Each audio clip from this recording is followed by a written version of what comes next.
A German media report says the European Central Bank may buy Eurozone bonds if yields and spreads rise above a certain level. Spanish and Italian bonds rally, and the ECB responds with, well, not quite an outright denial. Welcome to this week's Euro Crisis Watch. Well, let's get straight out now to Holger Schmieding. He's Chief Economist at Berenberg Bank in London. Holger, you've obviously read the Der Spiegel story, you've heard the ECB's response. What's your take? Well, the European Central Bank is moving in the right direction. If they really were to impose a cap on yield spreads in the Eurozones for those sovereigns which do their homework, they could defuse the euro crisis a lot. It is apparently one option which the ECB is discussing, but if they were to take that option, it would almost be a dream come true. We've proposed that for 1 year, and now we may be getting close to put it that way, some serious steps towards tackling the crisis. If it was that straightforward and that dreamlike, why didn't they do this 2 years ago? Well, they need some time. They have tried other ways. They have bought time, for instance, by their funny bond purchases in the past. Occasionally, they have bought time by liquidity injections. It just is a learning process, and we have to grant that to them. So we're talking about capping yield spreads. What level are we talking about here? 100 basis points, 200 basis points? I think that would be too tight. The ECB has not given us any indication what it is they are discussing. I think at the 10-year end, even 500 to 550 basis points would be good enough. This exercise need not be about bringing yields down. This exercise should be about providing a safety net so that private investors once again feel confident playing the market themselves. But at 500, 550 basis points, could Spain or Italy or anyone continue to fund themselves over a long-term period? Yes, they could. I think that a 7% yield is not a major problem for them for a number of years. And especially if the ECB were to say there is a safety net, then probably the actual yield would drop well below that intervention threshold.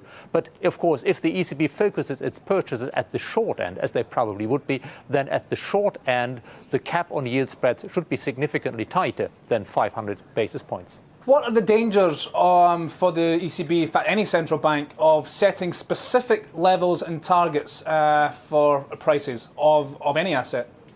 Well, the central bank then has to defend the target. And the central bank might, in theory, have to intervene quite a lot to actually achieve that. But if the central bank is credible in its determination to achieve that, it probably actually would not have to buy much. The key point for the central bank is to be credible and thus to announce as clearly as possible what it is that they want and to tell everybody they would throw all their means, which theoretically are unlimited, at that. The Bundesbank issued its latest monthly report today, again reiterating its criticism of bond buying. Do you think this kind of plan that we're talking about would have the Bundesbank on board? No, probably not. If the ECB were to go to a cap on bond yield spreads, the Bundesbank would probably oppose that. But today, in its monthly report, the Bundesbank did not object very loudly, hiding this criticism, you could almost say, in one odd para, in a lengthy comment on the state of the German economy, is a very, very low-key protest. If the Bundesbank really wanted to have created a fuss, if they would have wanted that, they could have come out with a much, much stronger protest. OK, Greece is very firmly back in the spotlight this week. Athens trying to get an extension, 2-year extension to its programmes. Do you think it will be successful? No, Greece will probably not get a formal extension, and Greece will very likely not get any additional German money. There may be flexibility on details. For instance, it's possible that Europe eventually agrees to delay the repayment of loans to Greece that have been made already. That would give Greece some extra breathing space. But I don't think that on the actual savings Greece has to make there will be any leniency. OK, just to finish up, Holger, we've got a lot of shuttle diplomacy this week. Juncker and Samaras on Wednesday, Merkel, Samaras Friday, Hollande, Samaras Saturday, etc. What will we know this time next week that we don't know now? We will probably know more clearly about the savings that Greece is committing itself to, and we will have learned once again that the Germans say no to any Greek request to give Greece more aid. But between that, there may be a little flexibility. OK, Holger, thank you very much. Great stuff. My thanks there to Holger Schmieding at Berenberg Bank.